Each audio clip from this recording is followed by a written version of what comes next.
ഒരു ആർക്കിടെക്ട് ഡിസൈനർക്ക് ഉണ്ടായിരിക്കേണ്ട ഏറ്റവും ഇമ്പോർട്ടൻ്റ് ആയിട്ടുള്ള ക്വാളിറ്റീസ് എന്തൊക്കെയാണ്? ശരിക്കും പറയുകയാണെങ്കിൽ ഒരുപാട് ക്വാളിറ്റീസ് ഉണ്ടായിരിക്കണം. അതിൽ പ്രധാനപ്പെട്ട 1-2 പോയിന്റ്സ് ഞാൻ പറയാം. അതിൽ നമുക്ക് ഒരു ക്ലയൻറ്റ് നമ്മളെ മുൻപിലേക്ക് എത്തുകയാണെങ്കിൽ അവരുടെ നീഡ്സ് എന്താണെന്നുള്ളത് കൃത്യമായിട്ട് നമുക്ക് അനലൈസ് ചെയ്യാൻ പറ്റണം.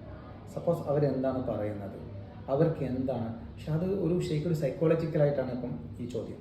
കാരണം അവരെ നമ്മൾ സൈക്കോളജിക്കലി പഠിച്ചു, അവരുടെ ഫ്യൂച്ചർ, ഈ ഒരു വീടുണ്ടാക്കുന്ന ആളെ സംബന്ധിച്ചിടത്തോളം അവരുടെ ഫ്യൂച്ചർ തീരുമാനിക്കുന്നത് ഇവിടെയാണ്.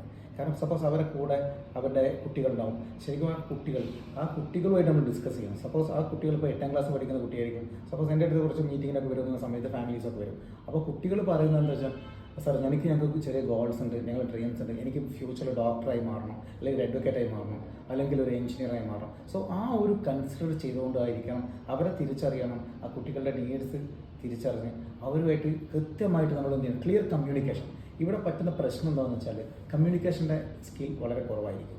സോ ആ കമ്മ്യൂണിക്കേഷൻ സ്കിൽ കൂട്ടി അവരുടെ കംപ്ലീറ്റ്ലി ഇപ്പോൾ സപ്പോസ് നമുക്ക് മുമ്പൊക്കെ ഒരു മീറ്റിംഗ് നടത്തിയാൽ 10 മിനിറ്റ്സോ 15 മിനിറ്റ്സോ കൊണ്ടൊക്കെയായിരുന്നു ക്ലയൻറ്റ്സ് വരുന്നത്. സപ്പോസ് ഇപ്പോൾ നടത്തുന്നത് ഒരു 3 ഡേയ്സ് 4 ഡേയ്സ് ഒരു സിറ്റിങ്ങിലൂടെയാണ് നമ്മളൊരു ക്ലയൻറ്റിനെ ചൂസ് ചെയ്യുന്നതും അല്ലെങ്കിൽ ഡിസ്കസ് ചെയ്ത് ഫൈനലൈസ് ചെയ്യുന്നതും.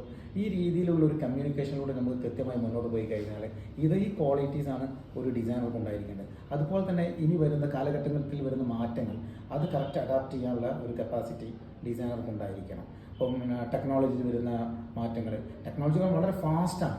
ആ ഒരു രീതി നമ്മളുടെ ആർക്കിടെക്റ്റിലും അല്ലെങ്കിൽ ഡിസൈനേഴ്സിലും ഉണ്ടായിരിക്കണം. ഇത്തരം ക്വാളിറ്റിയുള്ള ആളുകളാണ് ഈ സമൂഹത്തിൽ ഇതുപോലത്തെ പ്രോജക്ട്സുകൾ ചെയ്യേണ്ടത് എന്നാണ് എനിക്ക്